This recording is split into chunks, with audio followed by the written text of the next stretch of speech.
कोरोनाचा कालावधी होता. देशात कोरोनाचा हाहाकार माजला होता. शाळा, कॉलेजेस, ऑफिस सर्व बंद होते.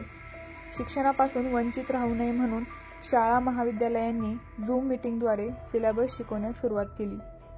5वी पासून ते अगदी ग्रॅज्युएशनपर्यंतचे सर्व शिक्षण ऑनलाईन झाले. आम्ही गावाकडे राहणारी मुलं. यावेळी शिक्षणासाठी वंचित राहू नये म्हणून घरच्यांचा आटापिटा चालू असायचा. परंतु आमच्या शेजारीच राहणाऱ्या काकूंची एक मुलगी दिशा इयत्ता 9वीत शिक्षण घेत होती. आता ती 10वीत जाणार होती, परंतु तिच्याकडे मोबाईल नव्हता. तिचा भाऊ पण 10वीत शिक्षण घेत होता. ज्यावेळी ऑनलाईन क्लास घेतले जायचे त्यावेळी 10वीतला तिचा भाऊ राजा त्याला मोबाईल लागायचा. अशातच 9वीत शिकणारी दिशा तिचा पण क्लास सुरू झालेला असायचा. त्यामुळे तिचे शिक्षण होत नव्हतं. घरात 18 दारिद्र्य, गरीब परिस्थिती. अशातच त्यांच्या घरात 2 म्हशी होत्या. त्या 2 म्हशींचे दूध विकून घरचा खर्च भागत होता. घरात जपलेल्या त्या 2 म्हशी म्हणजे घरच्या सदस्यच होत्या. त्या जनावरांवर घरच्यांचं अगाध प्रेम होतं. परंतु दिशा हिच्या शिक्षणासाठी म्हशीला विकून त्यात मोबाईल घ्यायचं ठरलं. तसं अगदी घर गहिवरून आलं. घरात सर्वत्र स्मशान शांतता पसरलेली. परंतु नाविलाज होता. इकडे शिक्षण पण तेवढंच महत्त्वाचं होतं.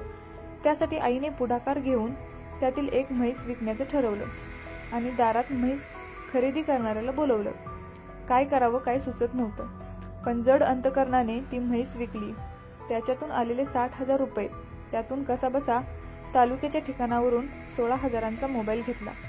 एकीकडे शिक्षण आणि एकीकडे प्रपंच अशा द्विधा अवस्थेत हे घर सापडलं होतं.